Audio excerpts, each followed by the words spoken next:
Joining me now is CyberCX Corporate Affairs Executive Director, Jordan Newnham. Jordan, thanks so much for your time. It seems like attribution in a cyber hacking incident is often a pretty murky proposition. What's your understanding of what's gone on here? Well, that's absolutely right, Ash. Attribution is always very technically difficult when it comes to cyber attacks like this. What I think Elon Musk has demonstrated here is clearly he knows a lot about certain things, whether that's electric vehicles or rockets and things that have made him a very wealthy individual. But his claims about this cyber attack would indicate that he's being either a bit misleading or ignorant, perhaps, when it comes to cybersecurity matters. So in order to knock the X platform or website offline for somewhere between 4 and 6 hours, a massive outage for a big, well-used website, this is what's probably called a distributed denial of service attack, or DDoS attack. Now, Elon Musk has said that's a massive cyber attack. These attacks in reality are happening all the time. So the CyberCX cyber intelligence team, for instance, observed around 120 of these sorts of attacks impacting Australian and New Zealand businesses just last year alone.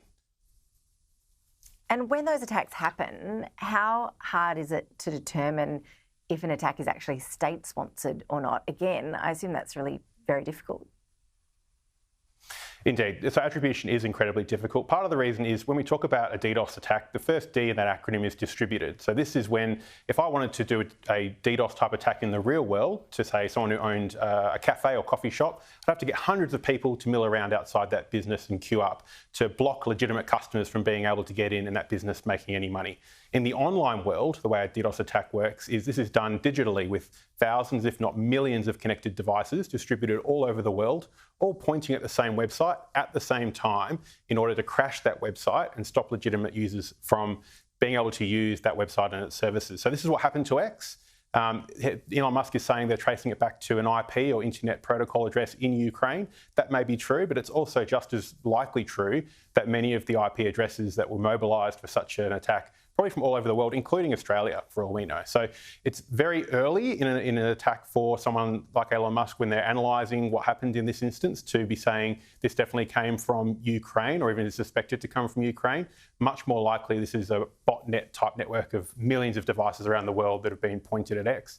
Also point out that there's been concerns about the cybersecurity at X for a while now, given that when Elon Musk bought what was then called Twitter, 2 or 3 years ago, one of the first things he did was, gut their workforce by about 50%. And that included, key people in their security team who raised concerns about what that might mean for the security of the now X platform going forward. So it's hard to say how much of X's resources have been invested in DDoS protection, which a lot of Australian and other countries, the large organisations, invest in protection to prevent these types of attacks from being successful. But I dare say in the last 24 hours, the DDoS protections at X have been significantly upgraded as a result of this attack.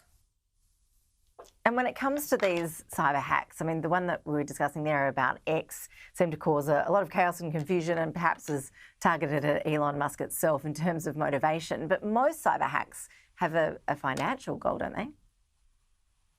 Well, that's right. There's 3 main groups of sort of threat actors, as we call them, or hackers who attempt cyber attacks like this or other forms of data breaches and ransomware type attacks. The first group is nation states, and sort of Elon Musk is implied this might have come from Ukraine, and others have started to join some dots around, is Zelensky, the Ukrainian president, taking out some petty form of revenge here? I think he's probably got bigger fish to fry, if I'm honest. But the second group of potential attackers in the cyber world are cyber criminals, as you allude to, people trying to make some money. And we have seen cyber criminals attempt DDoS attacks in order to extort a payment from victims. So they'll say, we're going to knock your website offline until you pay us some money. But the third type of group, and we've seen a huge surge, the main type of group that commits DDoS attacks are hacktivist groups or issues-based groups who, it's kind of a digital form of vandalism. They might be trying to prove some sort of point. And as you alluded to, there actually is a pro-Palestinian hacktivist group that initially did seek to claim that this attack was one of their own. Jordan Newnham, fascinating to speak with you. Thanks for your time. Thank you, Ash.